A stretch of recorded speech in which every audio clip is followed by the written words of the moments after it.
She said it was an accident. Anybody know who this is? No. It's your husband, Jeff? She said he was the love of her life. Please, I love him so much. But the eyewitness told a different story. She goes and gets in the car, fires the car up, backs up, turns the fog lights on, and then turns the left one on, and turns the right one on, and starts pulling forward. There's a dude standing in the door, he's hollering stop, I'll holler and stop. And when she finally stopped, she was sitting up on him. He literally rolled over. This isn't just another DUI case. How much have you had to drink tonight? Well, too much, evidently. Too much? This is the night a martini turned into a murder charge. I was drinking lemon drop martinis. Welcome back to the channel, where we break down the darkest corners of real crime, one chilling story at a time. No reenactments. I don't even know how we got here. I really don't. How we got where? To where he's underneath my car. I see. Okay. No fluff. You were in the vehicle, and this is your husband. I guess. How did this occur? I don't know. I got him in my car. Okay. Just the cold, hard truth pulled straight from body cam footage, 911 calls, and court records. If you think you've seen it all, think again. It was the night of September 2nd, 2024, in Jefferson County, Illinois, a quiet place where not much usually happens. But that night was different. The glow from the Dollar General parking lot lit up the pavement, and there, lying still on the ground, was a man who'd just been run over. He wasn't moving. Around 8 p.m., someone called for help. When the deputy pulled up and stepped out of the cruiser, what he saw stopped him cold. Hello, sir. Can you hear me? Something was wrong. Really wrong. County unresponsive. Looks to be head bleeding.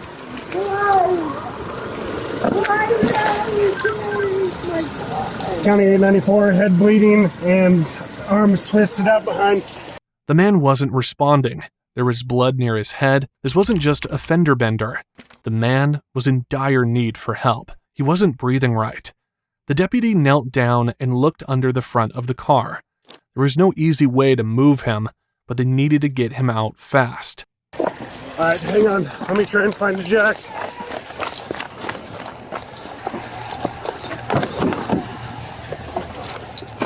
It was bad. Really bad. Expedite response could be possible 79. That's what I'm getting right now. The deputy needed help right away. County 894, I'm going to attempt to jack the front of the vehicle off of this patient. The front of the car had to come up. Time wasn't on his side. Who is this? Do we know? I have no clue. I was right over there and I heard some people. Anybody know who this is? No. It's your husband, Jeff? And that changed everything. She is 54-year-old Melissa Howes. She told them the man under the car was her husband, Jeffrey. He was 49. The wreckage wasn't just metal and blood. There was a story underneath it all, and it wasn't over. Okay, what happened? It's okay. All right, get off me for just a second. This isn't a one-man job. The officer clearly needed help, and people standing nearby came forward. If anybody has one, that'd be great. This is the only one I got with me, but... The jack he had wasn't doing much, but it was all he had, and he kept working. The timing mattered. That window was important. It told them how long he'd been pinned. Then, the officer wanted to know who was behind the wheel. Okay, who was the driver of this vehicle? Okay.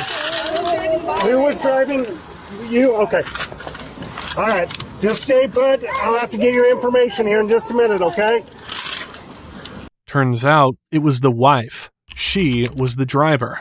The officer is ready to jack up the car, but before he could try, the medics arrived just in time. All right, here's fire here. Let them make the final decision before we jack, okay? Okay. Now the medical's on scene. All right. We're going to let them make that final decision, okay?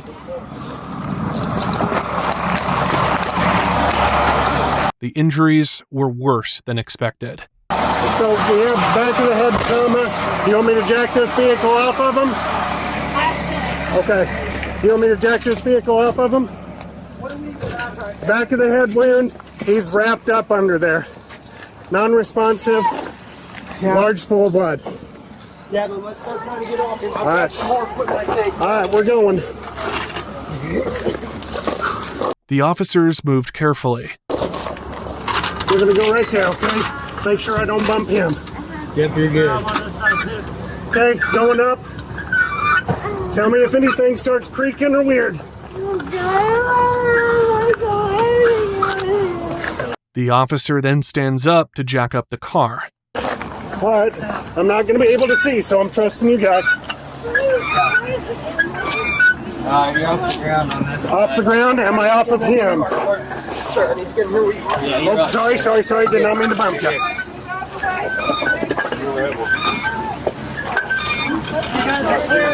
Okay. All right, we're clear of him. He's off. The man was finally free. He was out from under that car, sure, but he wasn't out of danger. While the medics worked on the man, one officer stepped away. He needed answers, and Melissa was the only one who could give them. What do you got? The advice she was driving, she says that's your husband. Okay.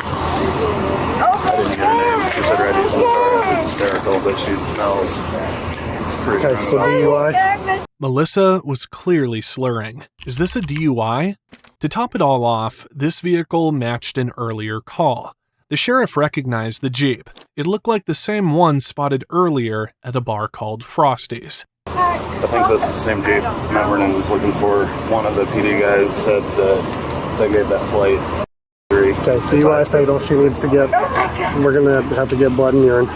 Now they were talking about blood and urine samples. This was turning fast. Was she in the vehicle? And this is. Who's the driver?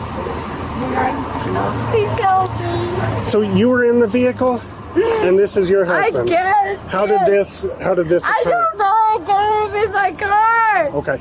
Melissa kept asking them to help her husband. She didn't know how it happened, but the officer didn't back off. He kept asking, trying to line up what she said with what they were seeing. Okay. Ma'am, whatever you can recall, I need you to recall. I don't know what happened. I don't even know how I got it in my car. Okay. The story didn't make sense yet. Not with her. Not with what was under that car. She looked lost, but the officer wanted to know what happened. How were you guys in the store? What was the build up here? What was the lead up to this? Well, I was with a friend from work. I don't know. I got it in my car. Okay. How much have you had to drink tonight? Well, too much, evidently. Too much? She admitted it was too much. Didn't argue. Didn't hide it. The officer pressed on. Wanted to know where she'd been. And were you the only one in the vehicle at this point? Yes. Okay. Where did you leave tonight? Were you the one that was at the Frosties? No, I went to and I went Okay, you went to Frosties and 618 Tap? Yeah. Okay. Seemed like she was trying to remember, but it wasn't all there. About how much did you have to drink at both of those? Well, I don't know exactly, sir, but Okay. I do know. Were you by yourself while you were at the bars? Yeah, we don't even go out that much. We just go to work and go home. And I don't know how we got here. 10-4, thank you. I don't know how we got here. Melissa is not all there. She's obviously intoxicated, but the officer wanted to rule out concussion. The officer stepped away, and Melissa stayed there, still confused, still not sure how any of it had happened. A little while later, the officer returned asking Melissa how she ended up in the driver's seat that night. All right, ma'am, I just need any account that you can recall. How did you get in that driver's seat today? Well, I know my husband, when we left the bar, they were arguing about me drinking too much. Your husband was at the bar with you? And did you drive away from the bar? No. Your husband drives? Yes. Okay, so how do you get here then? Well, we got here and and I departed from some friends. Your friends met you here? Yeah. She mentioned parting ways with some friends, but the timeline wasn't adding up. But before she could explain further, she broke down. Please don't let me know my husband's okay. They're working on him right now still. I can't give you a status because I don't know a status. They're working on him right now, okay? I know, I'm so scared. This is a rough circumstance. That's why I'm trying to put together the accounts that happened. I know, I don't want to work with you. I don't understand. And I understand you've told me that you've had too much to drink. I understand that. Yes. But we still need to piece together this story. I don't even drink that much. Okay. The officer tried to keep her focused, gently reminding her that the more she remembered, the better they could understand what led to this. She wanted to get closer, but he had to keep her back. They had procedures to follow. The officer let her know he'd spoken with the on-call detective. As officers tried to speak with her, she kept asking where her husband was. I'm 2033. Where's my husband? 33? Yes. All right. I feel really sick. Where's my husband? Okay. That's when the sound of helicopter blades broke through the night air. The air ambulance had landed, there to get Jeffrey. His pulse was barely there. He was losing too much blood too fast. Let's get him moving and then we'll go from there. But there was still work to do. As the helicopter lifted off, the officer shifted his focus to an eyewitness. I'm sitting there, she pulled up, a little white car pulled up beside him. Okay. They got in an argument. Getting all the TCRU. They was arguing back and forth. These two are. Yeah. Okay. The man said he was just sitting there when it all started. That dude there, the guy was doing all the hollering and yelling, something about my wife and this and the other one, my girlfriend, and all this back and forth. Then things started to unravel. According to the witness, another man was in the white car at that point. So the other male is in the white car at this point? Yeah. Okay. There's a white car. The shouting finally calmed down for a second. Well, they calmed down. The white car backed up, leaving. I wasn't looking then. I heard a thump, and when I looked back over, he's laying spread eagle on the ground. Okay. The witness heard a loud thump. When he looked back, the man was lying there, flat on the ground. She goes and gets in the car, fires the car up, backs up, turns the fog lights on, and then turns the left one on, and turns the right one on, and starts pulling forward. There's a dude standing in the door, he's hollering stop, I'll holler and stop. And when she finally stopped, she was sitting up on him. He literally rolled over. Okay. He was laying. The man was yelling at her to stop, but she didn't, and when she finally did, it was already too late. So when you hear first thump, how is male position? Flat on his back? Just like that. Was there any blood that you had noticed at that point? Okay.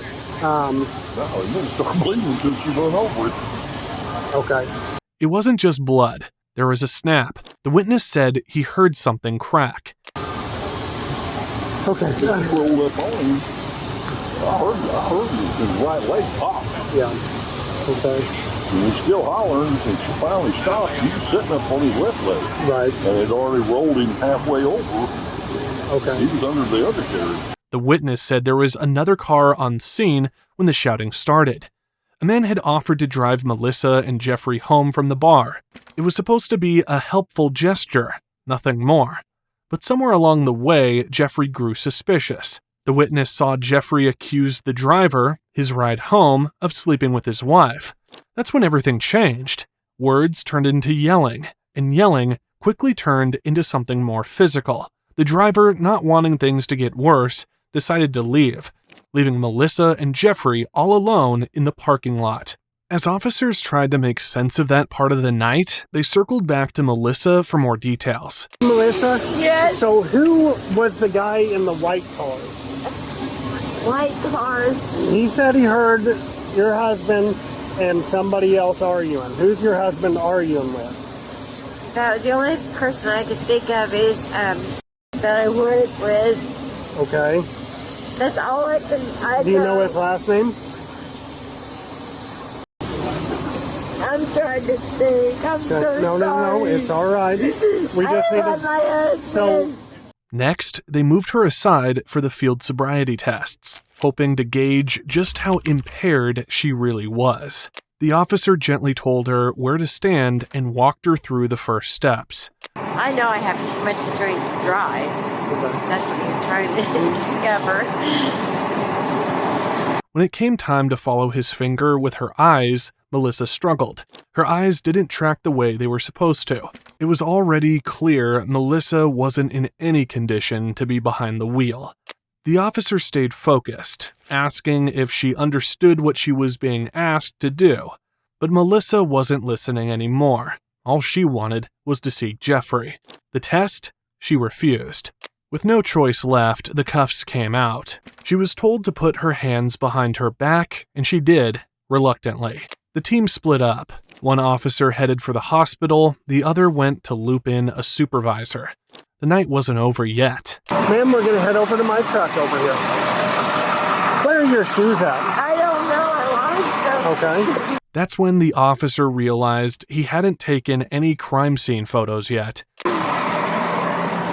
Hey, Creamer, I did not get any photos. Can you get some photos of the scene for me?